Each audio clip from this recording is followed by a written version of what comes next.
Masuk, Pak.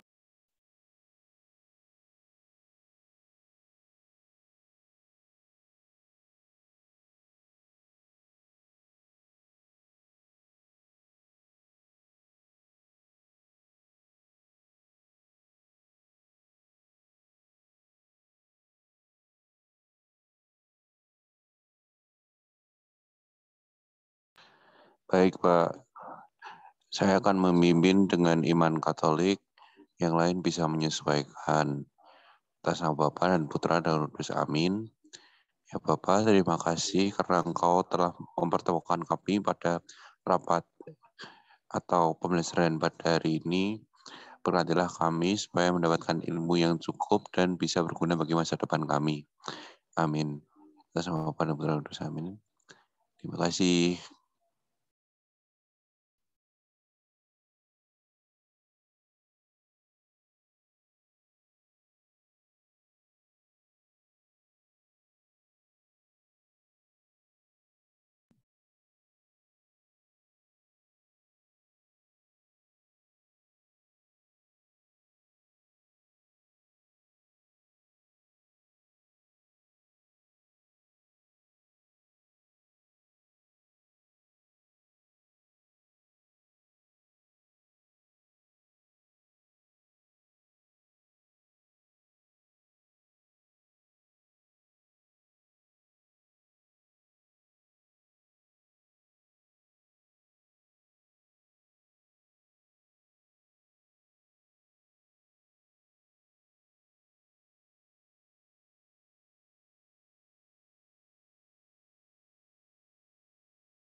Loh, suaraku nggak masuk. Oh, baru masuk. Oh, ternyata dari tadi nggak masuk toh. Oh, ya udah. Di punya saya masuk, Pak. Berarti saya ulang ya. Tadi Fatur masuknya telat ya? Bentar. Saya geser dulu. Nah, Sinyal lemot Pak, jadi masuknya telat. tadi kita kembali ke pembagian kekuasaan ya, Mas Fatur. Nah,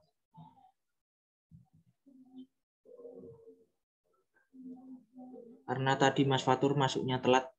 Nah, tadi kita sudah bahas pengertian sistem pemerintahan. Nah, Mas Fatur bisa baca sendiri di sini. Sistem pemerintahan adalah cara pemerintah dalam mengatur semua yang berkaitan dengan pemerintahan. Seperti itu. Nah, terus apa sih tujuannya sistem itu dibuat ya? Secara umum, sistem dibuat kan untuk mengatur, untuk mengawasi, untuk sebagai acuan dalam sebuah negara atau sebuah organisasi itu agar tercapai tujuannya. Seperti itu. Next ya. Nah, tadi ini sudah ada pengertian kekuasaan juga. Kekuasaan yaitu kemampuan seseorang untuk memengaruhi orang lain agar melakukan tindakan-tindakan yang diperintahkannya. Kemudian kekuasaan negara, kewenangan negara untuk mengatur seluruh rakyatnya untuk mencapai keadilan dan kemakmuran serta keteraturan. Seperti itu. Nah, ini tadi ada 3 macam kekuasaan John Locke. Yang pertama ada legislatif, kemudian eksekutif, dan juga federatif. Mas Fatur bisa baca sendiri kekuasaan-kekuasaannya, yaitu legislatif untuk membuat undang-undang, kemudian eksekutif untuk melaksanakan undang-undang, termasuk untuk mengadili setiap pelanggaran terhadap undang-undang. Kemudian ada federatif, yaitu kekuasaan untuk melaksanakan hubungan luar negeri, seperti itu. Nah, ini yang menurut Montesquieu hampir sama.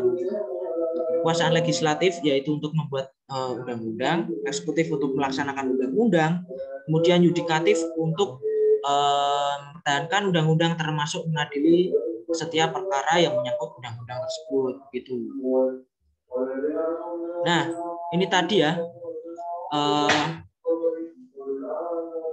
Oh, sudah Pak, slide-nya nggak kegeser. Oh, masih nge-freeze. Oh, aman. Oh, teman-teman yang lain gimana? Apakah aman? Pak. Oh ya.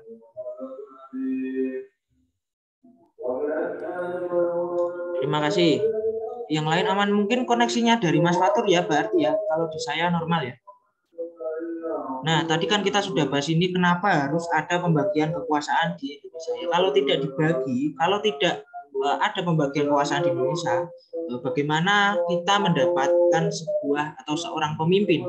Bagaimana kita diatur dan juga diawasi? Bagaimana kita berpedoman dalam berkehidupan berbangsa dan juga bernegara? Begitu. Oke, selanjutnya, nah, yaitu pembagian kekuasaan. Nah, kekuasaan negara dibagi dalam beberapa bagian. Pertama tadi ada legislatif, eksekutif, dan juga yudikatif ya, Mas. Nah, tetapi hal ini tidak dapat dipisahkan. Artinya, di antara kekuasaan ini legislatif, eksekutif, dan juga yudikatif ini tidak ada yang namanya pembedaan atau tingkatan. Yang berarti di sini semua itu sama. Gitu. Nah, hal ini membawa konsekuensi bahwa di antara bagian-bagian itu dimungkinkan adanya koordinasi atau kerjasama. Mekanisme pembagian ini banyak sekali yang digunakan oleh banyak negara di dunia, terutama Indonesia. Seperti itu, Mas. Jadi kan kita sudah sampai ini. Nah, kemudian pemisahan kekuasaan. Nah, kekuasaan negara itu terpisah-pisah dalam beberapa bagian, baik mengenai organnya maupun juga fungsinya. Nah, setiap lembaga menjalankan fungsinya masing-masing. Contoh, negara yang menganut mekanisme pemisahan kekuasaan adalah seperti Amerika Serikat. Gitu. Kemudian konsep pembagian kekuasaan yang dianut Indonesia sendiri. Bagaimana konsep yang dianut pembagian kekuasaan yang dianut Indonesia? Mekanisme pembagian kekuasaan di Indonesia sendiri diatur sepenuhnya di dalam Undang-Undang Undang-Undang Negara Republik Indonesia tahun 1945 gitu. Nah, penerapan pembagian kekuasaan di Indonesia sendiri terdiri atas dua bagian, Mas. Yang pertama yaitu ada pembagian kekuasaan secara horizontal dan juga yang kedua pembagian kekuasaan secara vertikal seperti itu. Nah, yang selanjutnya ada pemerintahan pusat. Nah, pemerintahan pusat ini berlangsung antara lembaga-lembaga negara yang sederajat ya. Nah, kekuasaan konstitutif, legislatif, eksekutif, yudikatif, dan juga eksaminatif dan juga serta moneter. Moneter itu kalau kalian bingung itu secara singkatnya adalah tata kelola manajemen keuangan. Bisa diambil dari kata money atau uang seperti itu. Nah, kemudian pemerintahan daerah. Nah, pemerintahan ini berlangsung antara lembaga-lembaga daerah yang sederajat juga, yaitu antara pemerintahan daerah seperti kepala daerah atau wakil kepala daerah dan juga Dewan Perwakilan Rakyat Daerah DPRD seperti itu. Oke, selanjutnya, nah pembagian kekuasaan secara vertikal. Nah, secara vertikal sendiri pembagian kekuasaannya ini menurut tingkatannya, yaitu pembagian kekuasaan antara beberapa tingkatan pemerintahan. Di dalam pasal 18 ayat 1 Undang-Undang Negara Republik Indonesia tahun 1945 berisikan bahwa Negara Kesatuan Republik Indonesia dibagi atas daerah-daerah provinsi dan daerah provinsi itu terbagi atau dibagi atas kabupaten dan kota seperti itu. Yang untuk lebih lanjutnya kita bisa buka nanti setelah kelas ini pasal 18 ayat 1 kalau teman-teman mau belajar mandiri seperti itu. Oke, nah pembagian selanjutnya adalah pembagian kekuasaan secara vertikal. Nah, hubungan antara pemerintahan provinsi dan pemerintahan kabupaten atau kota terjalin dengan koordinasi, pembinaan, dan pengawasan oleh pemerintahan pusat dalam bidang administrasi dan juga kewilayahan. Dengan ini muncul sebagai konsekuensi dari diterapkannya asas desentralisasi di Negara Kesatuan Republik Indonesia atau NKRI. Nah, dengan asas tersebut, pemerintahan pusat menyerahkan wewenang pemerintahan kepada pemerintahan daerah otonom atau provinsi dan kabupaten kota untuk mengurus dan mengatur sendiri urusan pemerintahan di daerahnya, kecuali urusan pemerintahan yang menjadi kewenangan pemerintahan pusat, yaitu kewenangan yang berkaitan dengan politik luar negeri, pertahanan, keamanan, justisi, agama, seperti itu. Nah, mungkin secara singkatnya atau secara garis besarnya, pembagian kekuasaan dalam pemerintahan Indonesia dibagi menjadi dua tadi, secara horizontal dan vertikal. Nah, teman-teman bisa baca sendiri di sini. Kekuasaan secara horizontal dijalankan yaitu seperti kekuasaan konstitutif oleh MPR, kemudian kekuasaan eksekutif dipegang oleh lembaga yang juga menjabat di eksekutif, kemudian dan seterusnya. Untuk yang pembagian kekuasaan secara vertikal, pemerintahan pusat dan pemerintahan daerah pada pemerintahan daerah berlangsung pembagian kekuasaan secara vertikal yang ditentukan oleh pemerintah pusat. Seperti itu ya teman-teman. Nah, kemudian selain itu juga diatur dalam pasal 18 ayat 1 tadi Undang-Undang Negara Republik Indonesia tahun 1945 atau disingkat OTODA,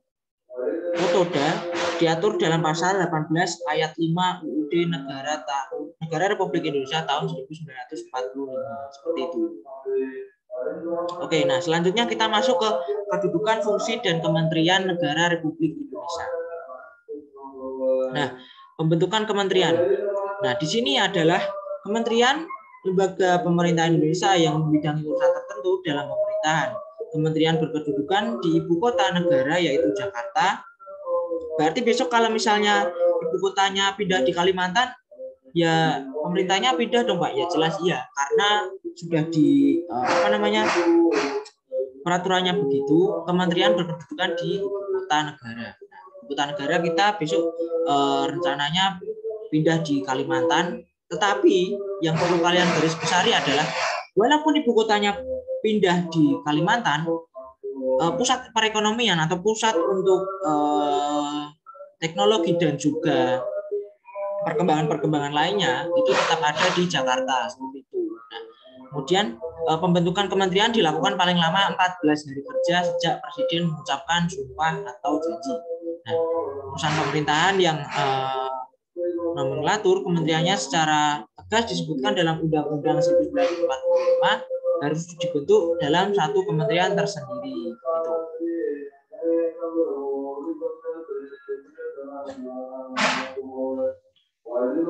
Nah, selanjutnya adalah kedudukan lembaga kementerian menurut Undang-Undang Nomor 39 Tahun 2008. Nah, di situ bisa kalian baca sendiri.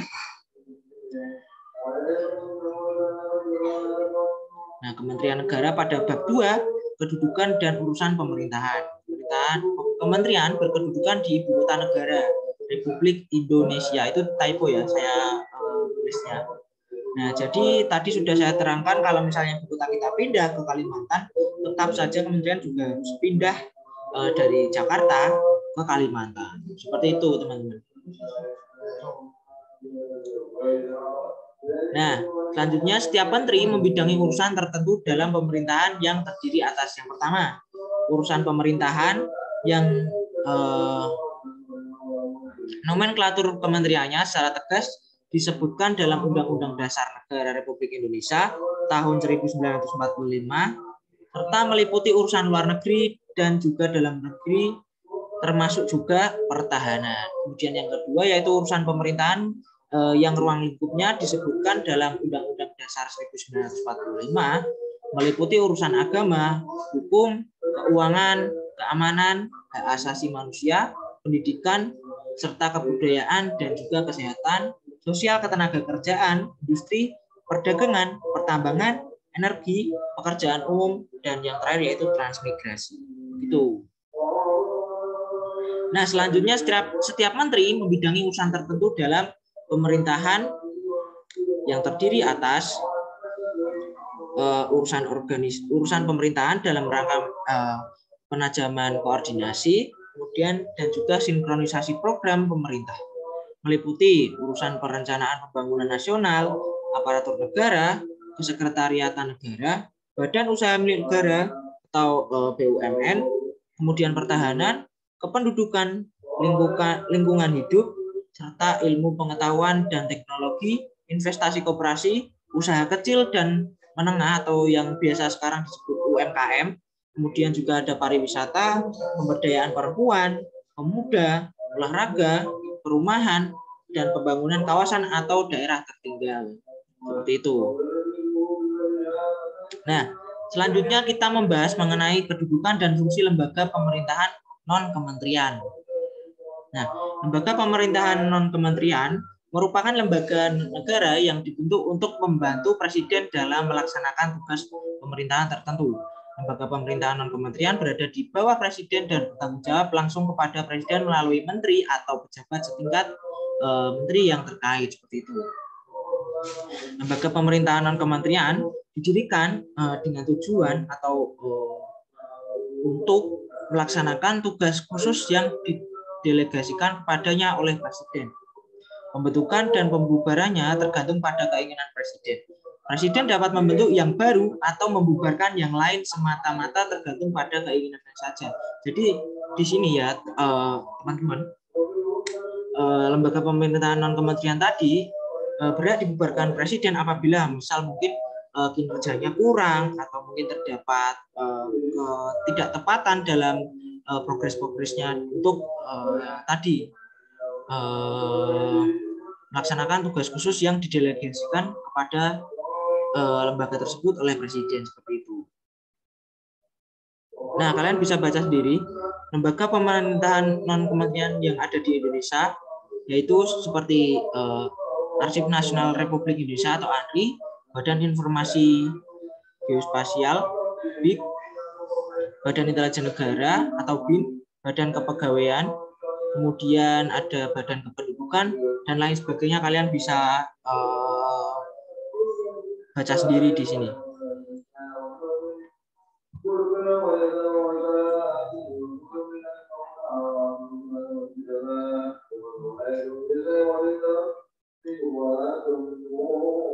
Nah, selanjutnya yang paling poin penting kita pada pertemuan hari ini adalah nilai-nilai Pancasila dalam penyelenggaraan pemerintahan seperti itu.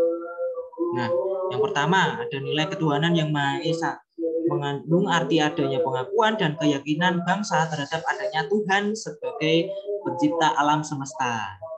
Bangsa yang religius, bukan bangsa yang ateis. Jadi kalau mungkin teman-teman mungkin ada yang ateis atau mungkin, tapi saya rasa tidak ya, di sini semua beragama ya. Nah, kalau ada teman-teman yang ateis atau mungkin tidak beragama, nah ini pengimplementasian nilai-nilai Pancasila itu kurang tepat. Selanjutnya adanya pengakuan akan kebebasan untuk memeluk agama, menghormati kemerdekaan beragama, tidak ada paksaan serta tidak berlaku diskriminatif antar umat beragama. Jadi kalian tidak boleh mencemooh teman-teman kalian yang berbeda. Seperti mungkin saya sendiri kan beragama Islam, kemudian ada Mas Kakak dan juga Mas Albertus ini kan berbeda keyakinan dengan saya. Saya menghormati kalau mereka itu berbeda keyakinan dengan saya, seperti itu. Jadi kita tidak boleh mencemooh.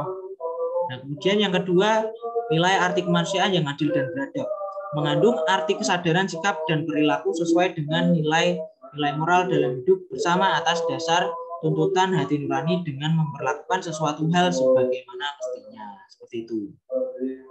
Nah, selanjutnya yaitu nilai persatuan Indonesia, mengandung makna usaha ke arah bersatu dalam kedaulatan rakyat untuk membina rasa nasionalisme dalam Negara Kesatuan Republik Indonesia atau NKRI.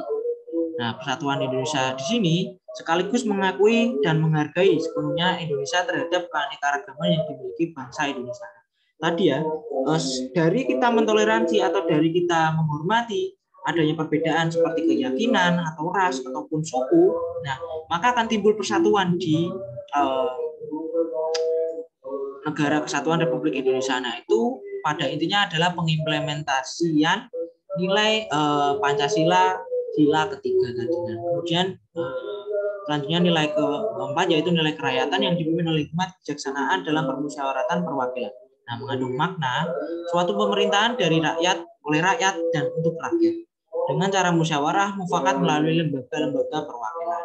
Selanjutnya kelima yaitu nilai keadilan sosial bagi seluruh rakyat Indonesia, mengandung makna sebagai dasar sekaligus tujuan yaitu tercapainya masyarakat Indonesia yang adil dan makmur secara lahiriah ataupun batiniah, seperti itu. Nah, ini adalah nilai dan ruh demokrasi yang sesuai dengan visi Pancasila adalah yang berhakikat sebagai berikut. Yang pertama ada kebebasan, terbagikan atau terdesentralisasikan, kesederajatan, kemudian keterbukaan, menjunjung etika dan norma kehidupan. Kemudian kebijakan politik atas dasar nilai-nilai dan prinsip-prinsip demokrasi yang memperjuangkan kepentingan rakyat, kemudian juga kontrol publik.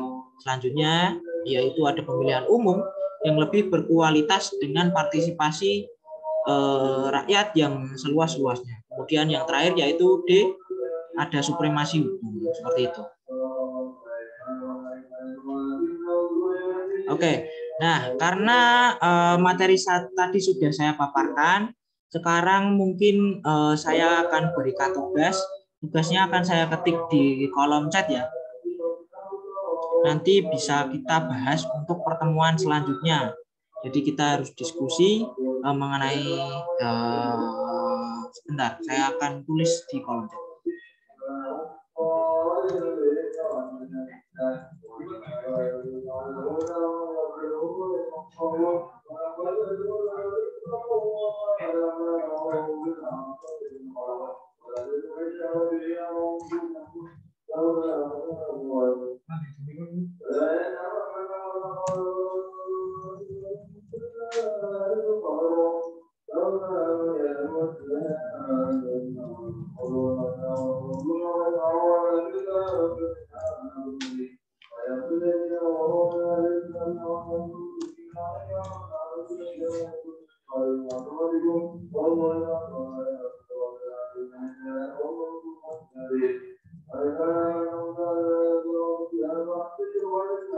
Oke, terima kasih.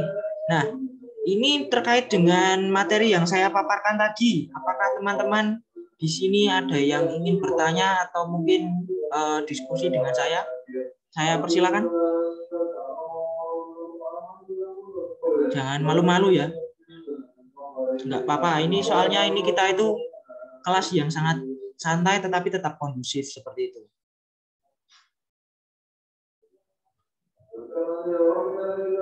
Mas Fatur mungkin mau bertanya? Kalau berhalangan sinyal bisa ketik di kolom chat, nanti kita bahas bersama atau diskusi bersama. Atau mungkin Mas Albertus atau Mas Kakak atau Mas Bulian. Saya mau bertanya. Pak, ingin bertanya, Pak. Oh, tidak ada Kakak. Oke, terima kasih. Pak saya, Pak. Oke, silakan Mas Albertus. Kan ideologinya masih Pancasila ya, Pak. Misal ideologinya ganti atau sistem pemerintahnya ganti, tidak lagi republik, apakah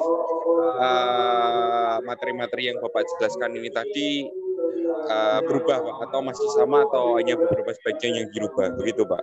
Oke, terima kasih. Nah, ini kan terkait dengan ideologi tadi. Apakah ideologi kita jika diganti atau mungkin berubah, apakah pada intinya materi yang saya bawakan ini tadi tetap mungkin bisa berguna atau mungkin bisa diterapkan pada kenyataannya. Nah, yang perlu digaris besar adalah Indonesia itu memiliki ideologinya sendiri seperti ideologi Pancasila tadi.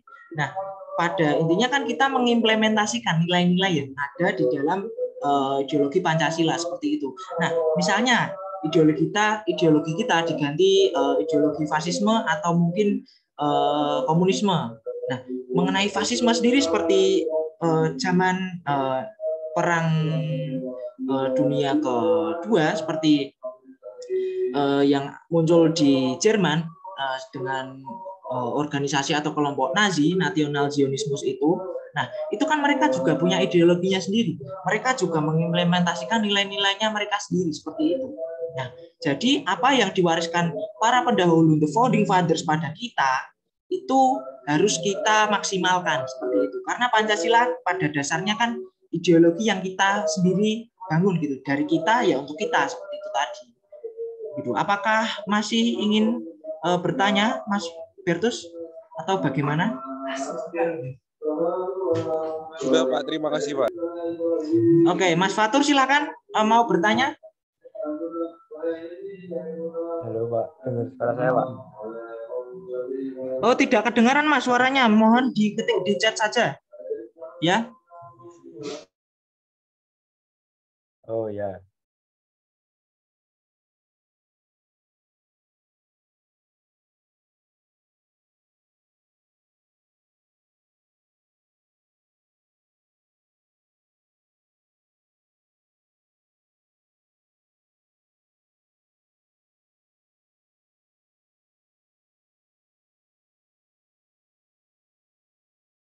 Oke, baik. Berarti gini aja ya, Mas. Mungkin kalau mau ganti device bisa dipertimbangkan lagi. Soalnya ini waktu saya tinggal 7 menit karena Zoom saya itu tidak premium, Mas. Mohon maaf ya.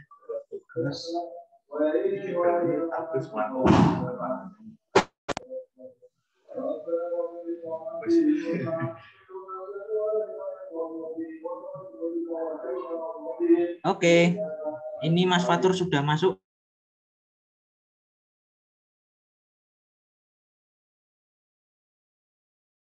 Oke, silakan Mas Fatur, bisa disampaikan pertanyaannya. Bisa dengar suara saya, Pak?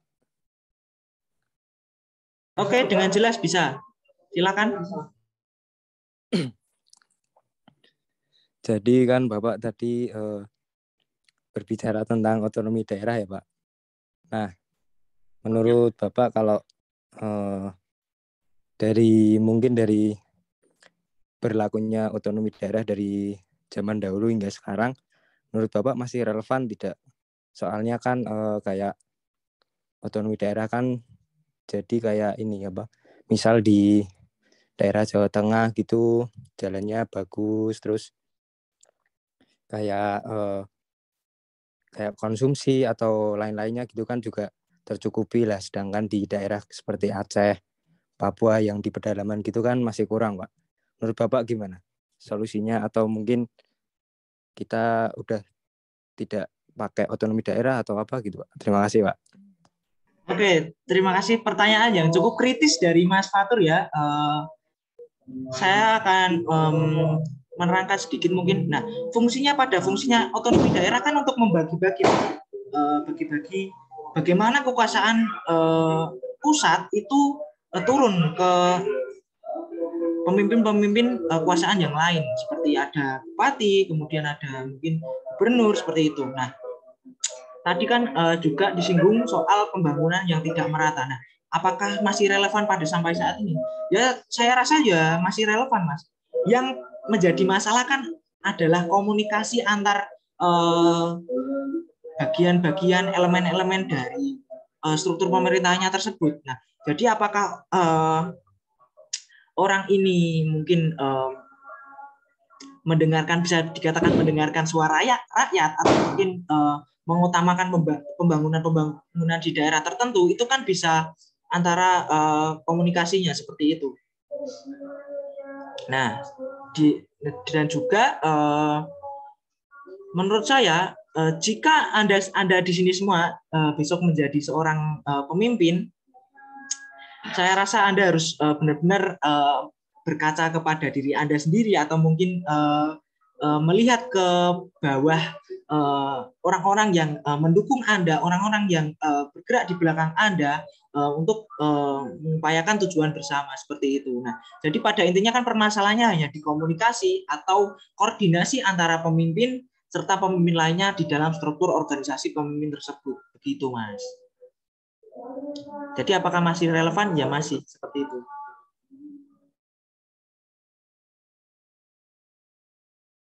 Oke, apakah ada yang ingin bertanya lagi terkait dengan materi yang saya sampaikan pada malam hari ini?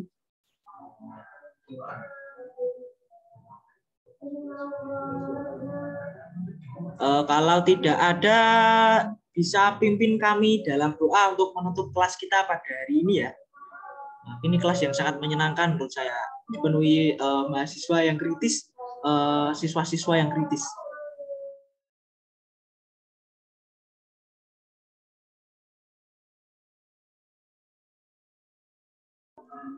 Silakan mungkin Mas Fatur bisa pimpin kita dalam doa. Tadi sudah diawali Mas Betus, sekarang mungkin ditutup Mas Fatur dengan doa. Bisa pimpin kami? Baik, Pak.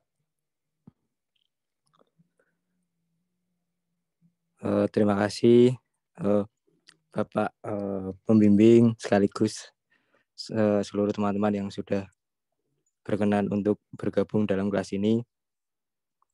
Mari kita panjatkan puji syukur, dan untuk menutup kegiatan atau kelas pada hari ini, mari kita berdoa menurut agama masing-masing. Dimulai.